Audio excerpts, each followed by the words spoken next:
I was born in Akron, Ohio, August 10th, 1997. I'm a Leo. The best sign. That's what the fuck going on. But yeah, that's really it. I grew up here. I moved down here when I was 15. So, And when you say down here, what do you mean specifically? Atlanta. Atlanta, Georgia. Yeah. What was the reason for that move from Akron to Atlanta? To be honest with you, better opportunities. Like, in Ohio, if you're not playing sports or you're going to college, it really ain't shit else to do. So I just felt like down here would just be a best move for me and my family. And so happily it has been. Like, So this was one of those moves that you suggested, or was this out of your control, like parents making this type of decision? Okay, I lived in Ohio with my mother for a good little minute, like I said, until I was 15. My grandma was down here for the past 6 years before I moved down here. And she always used to tell me it was just good down here. It was lovely down here. She loved the weather, good people down here, a lot of shit to do.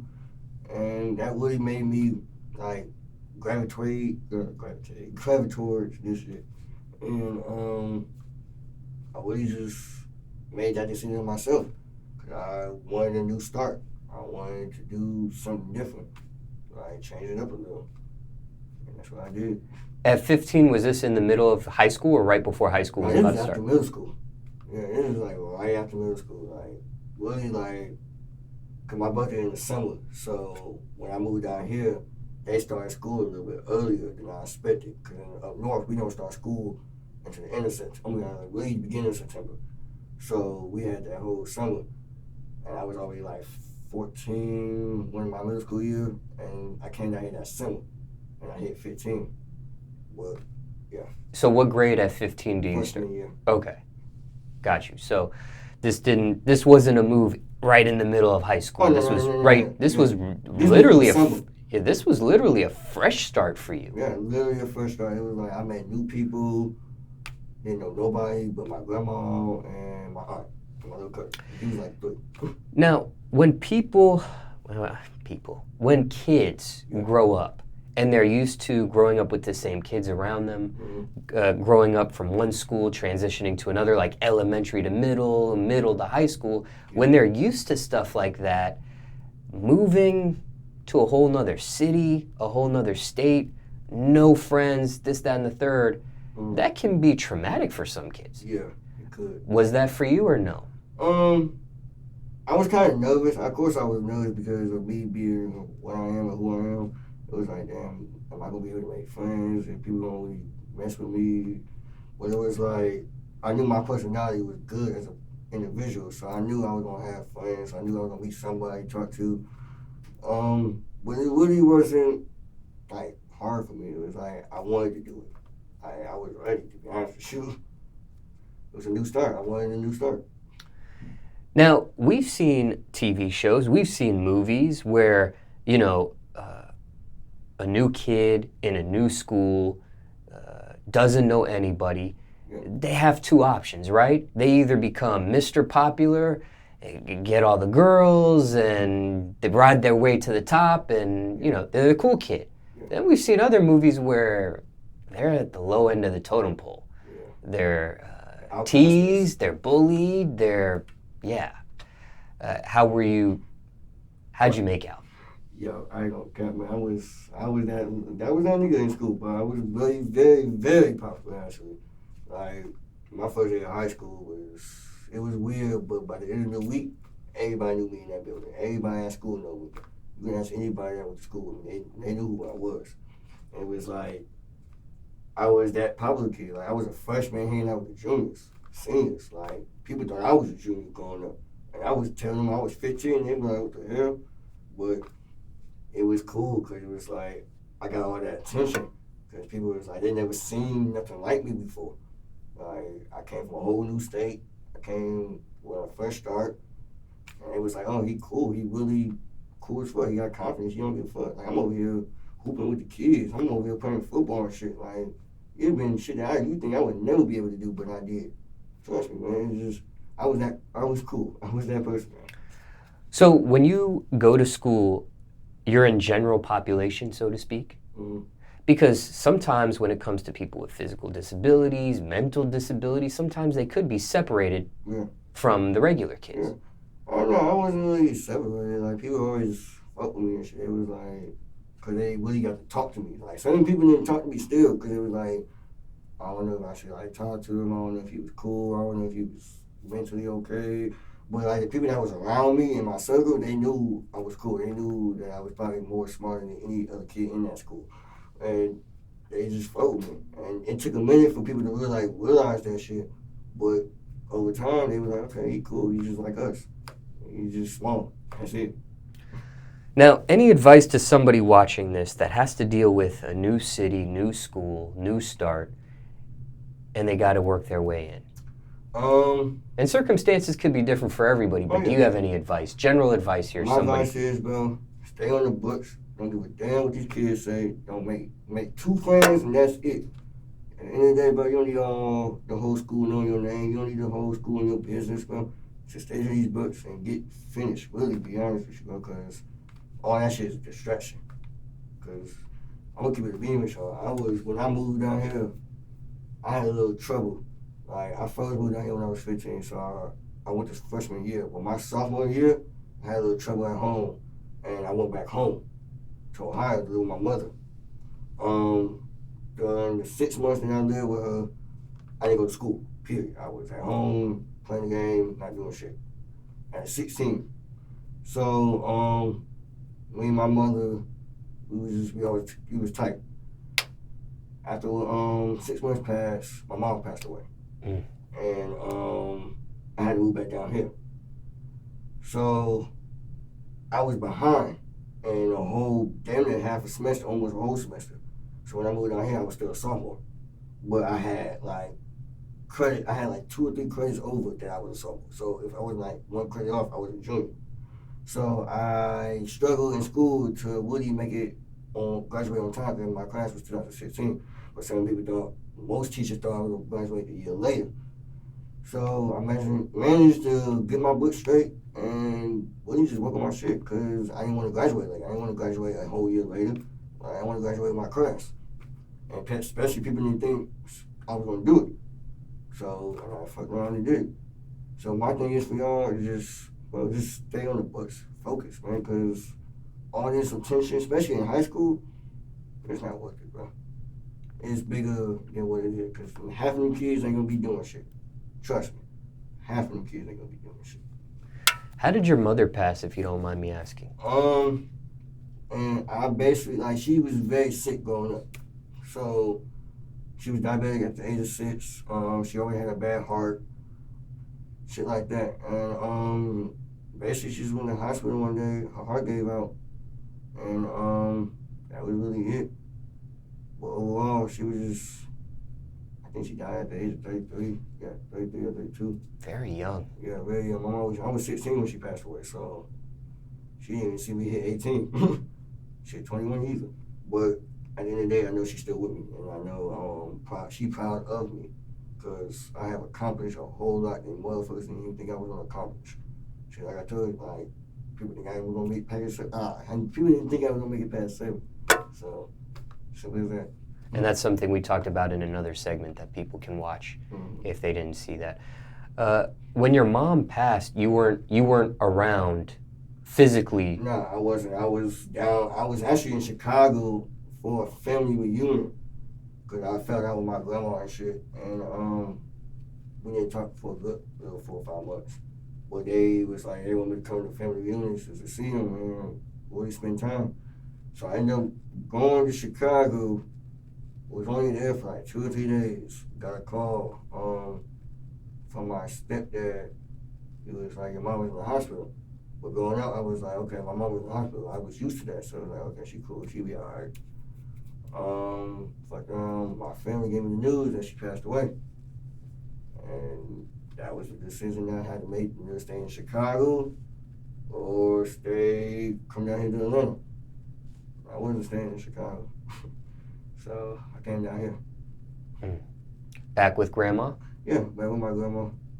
Shout out to my grandma, I love you. And you made amends with your grandma before you actually went back to her? Yeah, because she was really like my only person I could go back to because it was like, I don't know my dad. My other family's in Chicago, but I didn't want to be there, so it was like she was the only person. I had no choice. Now, when your mom passed, could that have been prevented at all, or was that inevitable? Or it was bound to happen.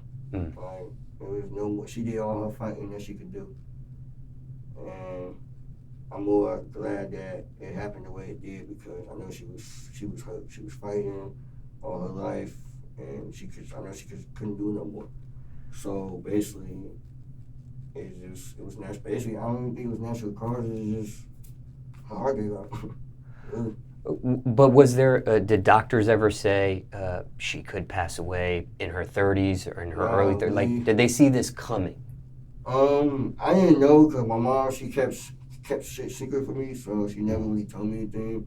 But I kind of see it growing up, like, cause she was placed on dialysis like at the age of 30. So I didn't know much about it, but as I was growing up, I kind of like realized what it was. And at that time, I knew that she wasn't going to be around. Cause I came back home one winter or one summer, and she lost hella weight, like too much weight. And at that, I knew it was bound to happen. Well, I didn't want to like really face it because it was like, damn, it's my mom. I can't really like. I can't say she's gonna be gone because that's my mother. But it was always in the back of my head, but it just never really. I didn't think it was gonna happen until it happened. Now, you mentioned here that your biological father, you don't know him. Yeah, no. He was never around. Nope. He left my mom before I was even born, so I don't even know him. Have you seen pictures of him? Nope. I don't even know that nigga's name, to be honest with you. Do you care? Do you wonder? Nope. Because at the end of the day, it's like, you did some fuck shit. Like, you left my mom, you left a sick person with a disabled child. So you really is a bitch, to be honest with you. But shit, it turned out really good, because I'm still here. Shit. But I really don't care. If he didn't come back in my life, I'm just treating him like he's a regular nigga on the street. You mentioned a stepfather here. Yeah. How young when that happened? I met him when I was like 7, around that age. He been in my life, shit, till my mom passed away. He was really a big influence in my life, to be honest with you. Okay. He changed the way I think. He made me more strong-minded as an individual. And that's why I said, like, people say everything in the book. He heard it because his sense of humor was dry. Like, he was very sarcastic. Yeah, and he was an asshole. He was basically like that. And he didn't sugarcoat shit with me. Even though I was small, even though I was disabled, he knew that I was right in the head. He knew that I was smart. But it was just like, he made me more of a man than anything, to be honest with you. Now, it sounds like you had a good relationship with your step-parent. Sometimes when I do these type of interviews, it's not a good relationship. Actually, I'm going to say something. I really didn't. Our relationship was like a roller coaster. Oh, it was? Because when I first met him, I didn't like him. Okay. He was just, cause I was young, so for him being that type of person, I'm like, well, you an ass. Are you mean for what? Like, I'm a kid. Like, but growing up, I really learned how to, like, okay, this is him. This is who he is. He don't mean, when he say some shit, he don't really mean it like what people think he mean. That's just him. So growing up, I realized that. So it took me a minute to grow a relationship with him. Because like I said, when I first met him, I didn't even like him at all. I was like, nah, I don't even fuck with this nigga. But he always kept food in my stomach. He always kept shoes on my feet. He made sure my mom was good. Even when she was in the hospital, he always take care of me. Minus that he had other shit to do too. But that's why he was like I said, he's a big influence in my life. What's your relationship with him these days? I'm gonna give it a bean. I ain't even talked to that nigga in a minute. He's been doing his own thing. He's been working and shit. He's still in Ohio, but my relationship with him now is like we don't talk. Do you think he's aware of like your viral success and your skits and comedy and entertaining? I'm pretty sure he's aware of it because he has daughters that's on Instagram and they follow me, and I know they know I'm Instagram famous, but I don't. He hasn't hit me up about it. He hasn't talked to me about it, and I haven't hit him up about it because it's like I'm not finna continue to hit you up and you not hit me back type shit. Like that relationship is go both ways. Right. But I'm not gonna always like he always gonna be a person in my life that I'm always gonna love and shit. But right now I haven't talked to him in about 2-3 years. So you see this? Hit my phone. For real. There's nothing to talk about. Now, do you, even though you stay in Atlanta, do you go back to Akron? Do you go back to Chicago at all? I haven't been back home in like, well, I'm 21. I haven't been back home since I was 16, 17. So I don't go back home because there's really nothing to go back to.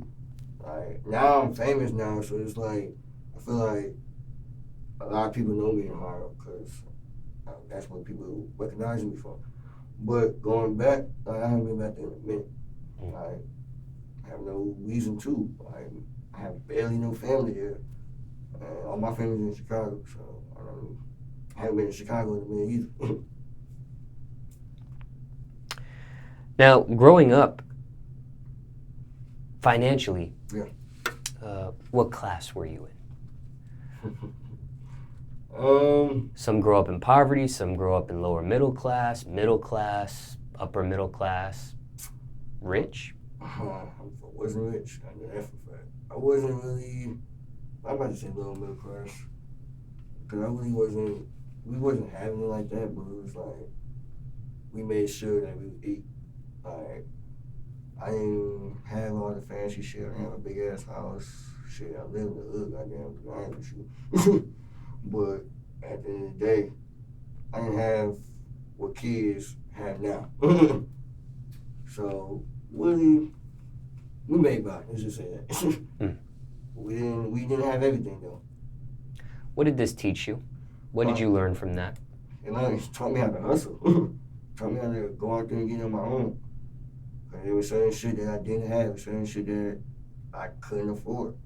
Like, it was times that I didn't have no food. It was times where I wanted a game, but I couldn't go get the game because I didn't have no fucking money in my pocket. So it really just made me how to learn how to value money and really just learn how to really get it.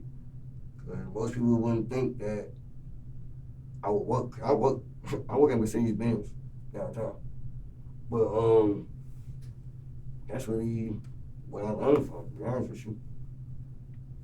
What did you do at Mercedes-Benz? I just say I'm a cashier at Mercedes. That's really it. I've been working there for a year and some months, really a year and a half. Have you had any other jobs on the resume aside that? Yeah, I worked at SunTrust.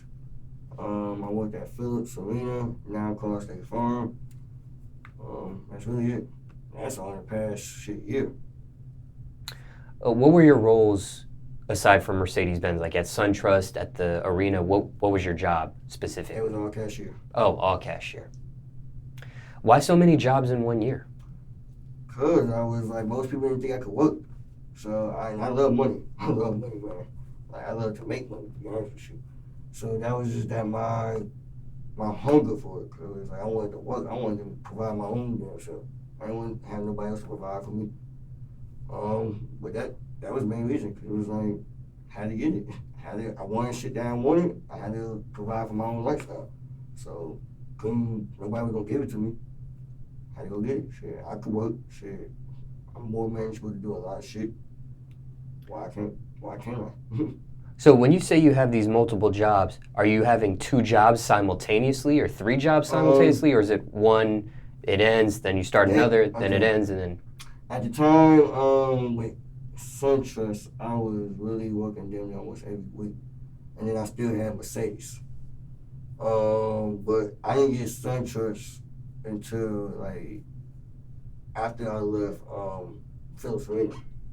And at that time with Phillips Arena, I was working with Mercedes and Phillips. So, yeah, 2 jobs. And then until that season was over with, went to baseball. Went to baseball. Still had a little Mercedes every once in a while, but it wasn't as much as baseball was. So I was really just trying to like work throughout the whole year. You quit these jobs, you get fired from these jobs, what ends up happening? Shit, I still work at Mercedes. State Farm, I've been applying, but they haven't called back, so I'm still gonna get that shit though. Don't get me wrong. Well, SunTrust, I really quit, to be honest with you. I didn't wanna, that shit was just too much stress.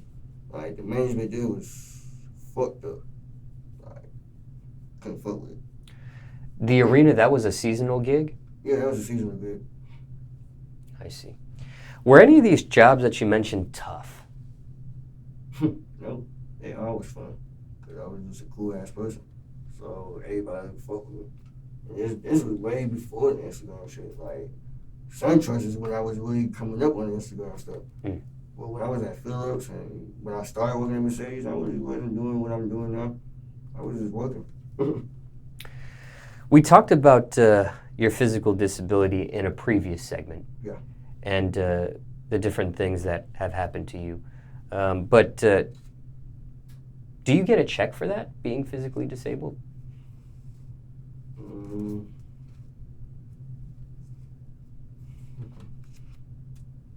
I can't answer that. Okay. I can't answer that. That's not. Yeah, I can't answer that. I don't want people to know my business. Got you. Just curious how that works. Yeah. Okay, now back to the school stuff. When it came to you being in school,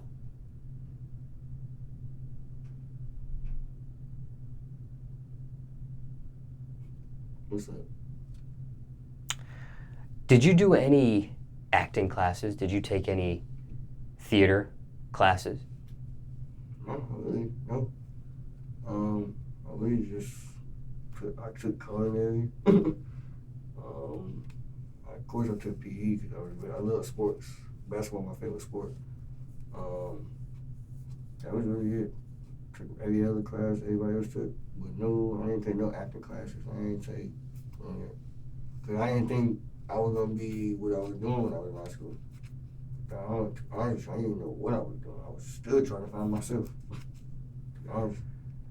You played sports. No, I didn't play sports, but like when I was like, I played like pickup games and shit. Like if we was on the field, I'll play a little pickup game, throw the ball a little bit, basketball, same shit, shoot a little bit, all like that. But like not really like organized sport. I see. Cause I wasn't able to physically. So it took me a minute to realize that growing up, cause I had big dreams. I wanted to be a baseball player. But I had to realize that certain shit that I ain't gonna be able to do. So it was like, yeah, I had to face it. Ever do talent shows? I did one talent show back in elementary school. I had a little group that I grew up with. It was like I had my cousin and my friend. We did like a little dance, like a break dance shit, and I was break dancing and shit. Cause I'm strong as fuck, so I can do hella shit, like do a whole lot of shit. But that was probably the only talent show that I ever did. And that was when I was like 8, 9, maybe 10. But yeah, that was the only talent show I did. Was that the type of talent show that had like a winner, like first place, second place, third place type of thing, or? I think yeah, it did. I think we had a first place, second place, third place. I was too young. I was really young, so I really don't remember. I just remember acting a fool on stage, dancing and shit. But that was really it. I don't know if we won that day but I know at least we came in second, third. What about superlatives? Now you end up graduating high school. Yeah. Usually that last year, they call them senior superlatives. They give awards in the yearbook, like most likely to succeed, best dressed, biggest flirt, things of that nature. Did you win any senior superlatives when No. you went to school? Cause I really wasn't focused on that shit. I really didn't care about that. Like, I wasn't even finna let a book or somebody tell me who gonna be the most successful or who gonna be the most best dressed. Cause I wasn't worried. I was trying to finish. Fuck what other people think. You know, I'm trying to graduate on time. And that's how I just looked at it. Like, I didn't win nothing like that. After you graduate high school, was there any thought on furthering your education? I thought about it, but it was like I'd rather work than go to school because people that I seen and I'm watching motherfuckers in depth. I ain't got time for that. Like, and I knew what type of person I was. I didn't want to go to school just to fuck with my people's money because I wanted to party and shit and just live life. So I just made that decision to myself. Well, I'm gonna go to school later in life. Don't get me wrong, but not right now. Not right now. I get this money. In regards to your family, Yeah. I know we talked about your biological father, step parent, and your mom. Mm-hmm. What about siblings? Did you have any siblings? Nope, I'm the only motherfucking child. The only one. Yes, sir. But no, I grew up with like my stepdad had 8 children, so there was a lot of us. They all majority girls, so it was a lot of us. Especially when he came in my life, so he had to also take care of them, plus me and my mom. It was straight. But I didn't grow up like the only child. I am the only child, but I didn't grow up like the only child. Was it all 8 of you under one roof? No. It was mostly, at most, it was probably like 3 or 4. Okay, But the kids come over every weekend, shit like that. I see. Holidays, breaks, something like that. Was that an easier or hard adjustment for you? Because at first you're the only child, and then at some point when your mom gets with your step parent, then things are kind of intertwining. At first, it was like, who the fuck are these kids? Like, why they in my room and shit? But as I grew up and realized that they're not going nowhere, I grew a relationship with them. It was like my little sisters and shit. And that was because I was really like the oldest out of them all. Like, minus the 2 kids that was older than me, but they was not really around. So I was really the older brother and shit. But nah, it really wasn't. It didn't bother me. It was straight. Cause I knew I was so focused on myself. I didn't care about what they were doing. All I cared about was don't come on my own. Leave me the fuck alone. Being the only child, is that tough or is that sweet? It's both ways, to be honest with you. But it's more like, damn, I do wish I had a brother. I do wish I had a little sister so I can like have somebody look up to me. But at the end of the day, I kind of had my little cousin, and he really looked at me as a brother more than a cousin because we grew up together. He was with me since he was an infant. So as like being the only child, it was like, damn, I wish I had a sibling and shit. But I really always had a sibling. Like, it might not have been my biological sibling, but it was like relationship-wise, just like my brother, just like my little sister. And everybody that I really get close with, I call them my brother. I call them their family because it's like, we don't have friends. It's really just brothers. Anyone else in your family or extended family do viral things, do comedy, do entertaining, or just you? Just me. Mom never got a chance to see any of that. No, she never got a chance to see that. What do you think she would think? She would be like, your ass is crazy, but continue to do what you gotta do. Because if it's working, it's working. My mom was never really the judging type, because she was like, whatever you want to do, you're going to do it. Like, no matter what, she was always behind me, 10 toes down. So it was like, she would be proud. Like, certain shit that I do, she would be like, yeah, you don't need to do this. Or you don't need to put this on this. But she would have been like, okay, I understand that you're doing it for this purpose. So she would have been cool with it. She would have been proud of me. I don't know if that answer fits this question that I'm about to ask, but Best advice she ever gave you? Best advice she basically gave me is just never give up. Don't care what anybody think. And I would just stay true to yourself. Don't let anybody think you can't do this, you can't do that. Don't let anybody tell you what you look like or how you look. Just continue to just live your life. That's basically it. That's the greatest thing she ever told me. You following these things? Yeah, I am, man. I really am. Cause it's not easy doing this, man. It's not easy living this life. People just look at it as, oh yeah, it's cool because he's Instagram famous, but they don't see what goes on behind closed doors and what goes on in my head. But at the end of the day, I know I'm better than this, and I'm here still. So, and I'm gonna still be here for a long ass time. I'm not going nowhere.